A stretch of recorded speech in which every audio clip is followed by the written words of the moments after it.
Hey guys, welcome back to mom and daughter's kitchen. இன்றைக்கி நம்ம என்ன பார்க்க போகிறோன்னா ஒரு சூப்பரான கிரேவி தான் பார்க்க போகிறோம். பன்னீரையும் ஆலூவையும் வச்சு ஃப்ரைட் பன்னீர் ஆலூ கிரேவி எப்படி செய்யலான்னு பார்க்கலாம் வாங்க. நான் இந்த மாதிரி பன்னீரை நல்லா க்யூப்ஸாக கட் பண்ணி வச்சுருக்கேன். பேபி பொட்டேட்டோவை நல்லா பாயில் பண்ணிவிட்டு ஃபோக் வச்சு நல்லா குத்தி வச்சுருக்கேன். அப்போ தான் மசாலாலாம் உள்ளே போயிட்டு நமக்கு நல்லா ஏறும். ஸோ அதனால் நான் 50 கிராம்ஸ் பேபி பொட்டேட்டோ, 50 கிராம்ஸ் பன்னீர் எடுத்திருக்கேன். இப்போ ஒரு பவுல் எடுத்துக்கிறேன். அதில் வந்து நம்ம கட் பண்ணி வச்சுருக்கிற பன்னீரை சேர்த்துக்கிறேன். இப்போ பாயில் பண்ணி எடுத்து வச்சுருக்க குட்டி குட்டி ஆலுவும் சேர்த்துக்கிறேன். இப்போ இதில் ஒரு ஸ்பூன் ஜிஞ்சர் கார்லிக் பேஸ்ட் சேர்த்துக்கிறேன். காஷ்மீரி சில்லி பவுடர் 1.5 ஸ்பூன் சேர்த்துக்கிறேன். சால்ட், இப்போ கர்ட் ஒரு 2 ஸ்பூன் சேர்த்துக்கிறேன். இப்போ லெமன் ஜூஸ் கொஞ்சம் சேர்த்துட்டு இப்போ இதை நல்லா வந்து மிக்ஸ் பண்ணிக்கலாம்.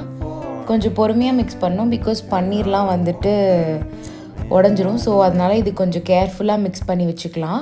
இது வந்து ஒரு 15 மினிட்ஸ் வந்து மேரினேட் பண்ணி வச்சுக்கோங்க. அப்போ தான் அந்த மசாலாலாம் உள்ளே இறங்கும். இப்போ சைடில் நம்ம ஒரு பேன் எடுத்துக்கலாம். அதில் நான் இப்போது ஆயில் ஊற்றிக்கிறேன். இப்போ இதில் நான் ஒரு 2 ஆனியனை நல்லா நீட்டமாக கட் பண்ணி வச்சுருக்கேன். இப்போ இதை நல்லா ஃப்ரை பண்ணிக்கலாம். இது நல்லா கோல்டன் ப்ரௌன் ஆகணும், லைக் நல்லா கிறிஸ்பியாக ஆகிற மாதிரி நம்ம பண்ணிக்கணும். இதோ இந்த மாதிரி. இப்போ இந்த ஸ்டேஜில் நம்ம வந்து ஒரு 10 கேஷ்யூ நட்ஸ் ஆட் பண்ணிக்கலாம். இப்போ நல்லா இதை மிக்ஸ் பண்ணிக்கிறேன். இப்போ இது நல்லா வெந்துருச்சு. இப்போ நம்ம இதை மிக்சியில் போட்டு கிரைண்ட் பண்ணிக்கலாம். இப்போ நான் ஃபஸ்ட்டு இதை வந்து ஒரு பேஸ்ட் மாதிரி அரைச்சிக்கிறேன்.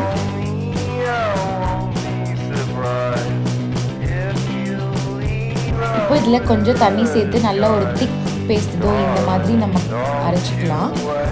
இப்போ நான் ஆயில் ஃப்ரை பண்ண பேனில் எடுத்துக்கிறேன். இப்போ நம்ம அந்த மேரினேட் பண்ணி வச்சுருக்க அந்த பன்னீரையும் பேபி பொட்டேட்டோவையும் இதில் சேர்த்துக்கலாம். இது வந்து நீங்கள் டீப் ஃப்ரை பண்ணிங்கன்னா நல்லா இருக்காது. இந்த மாதிரி ஷாலோ ஃப்ரை பண்ணால் தான் நல்லாயிருக்கும். ஸோ இந்த மாதிரி நம்ம கொஞ்சம் கொஞ்சம் திருப்பி விட்டுட்டே இருக்கணும், நல்லா எல்லா சைடும் நல்லா ஃப்ரை ஆகிற மாதிரி. இப்போ பாருங்கள் நல்லா ஃப்ரை ஆகிடுச்சு. நம்ம ஆயில் ஆல்ரெடி பாயில் பண்ணதுன்றதுனால சீக்கிரமாக ஆகிடும். கொஞ்சம் ரோஸ்ட் ஆகிறதுக்கு தான் நம்ம வெயிட் பண்ணுறோம்.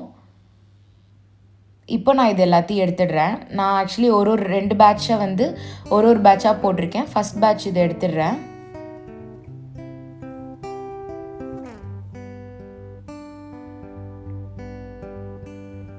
இப்போ நான் செகண்ட் பேட்ச் போட்டுடுறேன். இப்போ இதையும் ஃப்ரை பண்ணி எடுத்துடலாம். இப்போ ஒரு பேன் எடுத்துக்கிறேன். அதில் ஆயில் சேர்த்துக்கிறேன். இப்போ ஒரு ஸ்பூன் ஜிஞ்சர் கார்லிக் பேஸ்ட் போட்டுக்கிறேன்.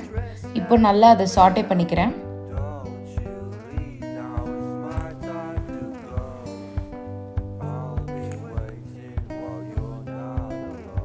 இந்த டைமில் நான் இப்போ டொமேட்டோ பியூரி எடுத்து வச்சுருக்கேன். அதை இப்போ சேர்த்துக்கிறேன். நான் இப்போ இது வந்து ஹோம்மேட் டொமேட்டோ பியூரி தான். நீங்கள் கடையில் வாங்கினது இருந்தாலும் அதையும் ஆட் பண்ணிக்கலாம். இப்போ இது நல்லா அந்த பச்சை வாசனை போகிற வரைக்கும் நல்லா ஃப்ரை பண்ணிக்கலாம். அந்த ஆயிலெலாம் வந்து நல்லா செப்பரேட் ஆகி இந்த மாதிரி வர அளவுக்கு நம்ம ஃப்ரை பண்ணி எடுத்துக்கலாம். இப்போ நம்ம அரைச்சி வச்சுருக்க அந்த ஆனியன் கேஷ்யூ நட் பேஸ்ட்டை இதில் ஆட் பண்ணிடலாம்.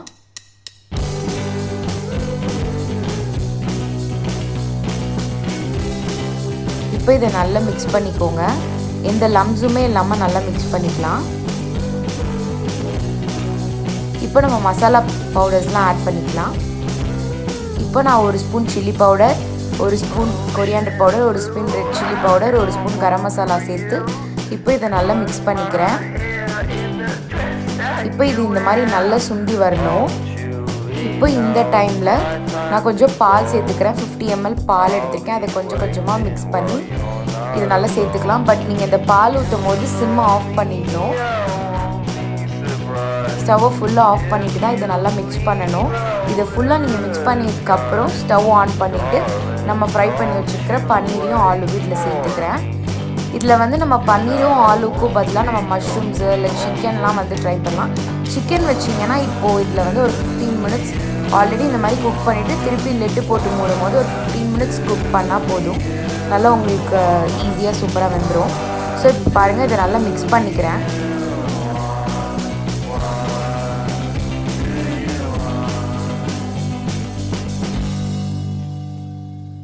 இப்போ தேவையான அளவு சால்ட் சேர்த்து நல்லா மிக்ஸ் பண்ணிக்கலாம்.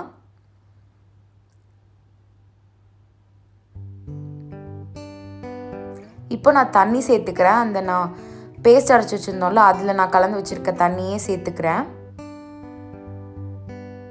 இப்போ இதை நல்லா மிக்ஸ் பண்ணி விடுங்க. பன்னீரும் ஆலுவும் வந்து ரொம்ப குழஞ்சிடக்கூடாது, அதே மாதிரி உடஞ்சிடக்கூடாது. ஸோ அந்த மாதிரி கேர்ஃபுல்லாக மிக்ஸ் பண்ணிக்கலாம் நம்ம.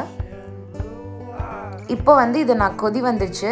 இப்போ நான் லெட்டு போட்டு மூடி வச்சிடுறேன். பாருங்கள், நல்ல எண்ணெய்லாம் திரிஞ்சு வந்துருச்சு. சூப்பராக இருக்குது பாருங்கள்.